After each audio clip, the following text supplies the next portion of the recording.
भाई सारे भाइयों हाथ जोड़ के राम राम भाई, सत श्री अकाल। साथियों, बहुत सारे साथी पूछते हैं कि भाई आगे का कार्यक्रम क्या है, आंदोलन में आगे क्या कदम उठाया जाएगा। तो पिछले 2-3 दिनों से बड़े विस्तार से दोनों फोरम, संयुक्त किसान मोर्चा है, राजनीतिक और किसान मजदूर मोर्चा चर्चा कर रहे हैं। और परसों हमारे शहीद शुभकरण सिंह जी का अंतिम संस्कार हुआ, वहां पे भी सारी लीडरशिप मौजूद थी। और कल यानी 3 तारीख को उनका भोग है, अंतिम अरदास है।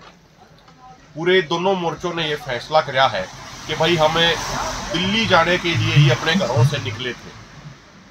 पुलिस ने जितनी पुलिस हिंसा कर सके थी, पुलिस ने उससे भी आगे बढ़ के हिंसा करी प्रशासन ने। हरियाणा में 50,000 से ज्यादा पैरामिलिट्री फोर्स इन्हें डिप्लॉय कर दी, सारे रोड रोक दिए, सब कुछ इन्हें रोक दिया, गोली भी चला दी इन्होंने, जहरीली गैस के गोले भी छोड़े। गोली लगने से हमारे किसान भाई शहीद हो चुके हैं, कई किसान भाई घायल हैं, पैलेट से कई किसान भाई घायल हैं, और जहरीली गैस के कारण कई किसानों को हार्ट अटैक जैसी समस्याओं का भी सामना करना पड़ा और उससे उनकी शहादत भी होगी। तो जितना सरकार जुल्म कर सकती है, जितना सरकार तानाशाही कर सकती है, जितना सरकार क्रूरता बरत सकती है, सरकार उससे भी आगे बढ़ के वो सारे काम कर रही है। ऐसे उसमें दोनों फोरमों ने ये फैसला किया है कि हम मजबूती से यहीं पे बैठेंगे जब तक सरकार की ये तानाशाही और जुल्म कम नहीं होगा। जब तक सरकार ये बंद किए हुए रास्ते नहीं खोलेगी, तब तक हम शंभू और खनौरी बॉर्डर पर यहीं मजबूती से बैठेंगे।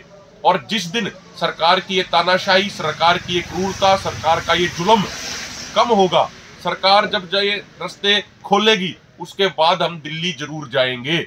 और तब तक हम शांतिपूर्ण तरीके से यहीं बैठेंगे और इस आंदोलन को देश के कोने कोने तक ले जाने का काम करेंगे। इस आंदोलन को यहीं पर बैठकर पूरे देश में पहुंचाओगे, देश के हर नागरिक की आवाज इसने बढ़ाओगे और मजबूती से आंदोलन आगे बढ़ाओगे। तो मेरी प्रार्थना है अपने हरियाणा के साथियों से भी कि जो साथी शंभू पहुंच सका वो शंभू पर, जो साथी खनौरी पहुंच सका वो खनौरी पे, अपने अपने गांव के, अपने अपने ब्लॉक के वे अपने टेंट लगावे, मजबूती से लगावे। और आगे का जो फैसला होगा दोनों फोरमों का, वो किस तरीके से इस आंदोलन को तीखा करेंगे, किस तरीके से आने वाले समय में इस आंदोलन को देशव्यापी करेंगे, इस आंदोलन को तेज करेंगे, उसका ऐलान 3 तारीख को यानी कल शहीद शुभकरण सिंह जी के भोग पे, अंतिम अरदास पे, वहां से किया जाएगा।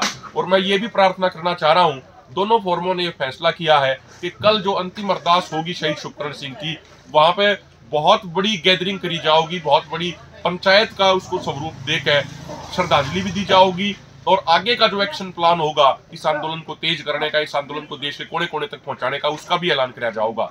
मेरी हाथ जोड़ के विनती, हाथ जोड़ के प्रार्थना है तमाम भाइयों से, खासकर मैं अपने हरियाणा, पंजाब, राजस्थान, यूपी के भाइयों से ये प्रार्थना कर रहा हूं, जिन मांगों के लिए, जिस एमएसपी कानून के लिए शुभकरण सिंह जी ने अपनी कुर्बानी दी, कल सारे साथी उनके अंतिम अरदास में शामिल होकर उनको एक सच्ची श्रद्धांजलि देवें। और सच्ची श्रद्धांजलि तो वो होगी जब इस आंदोलन को हम जीतेंगे, ये सारी मांग पूरी कराओगे। बहुत बहुत धन्यवाद। वाहिगुरु जी का खालसा, श्री वाहिगुरु जी की फतेह। बहुत बहुत धन्यवाद।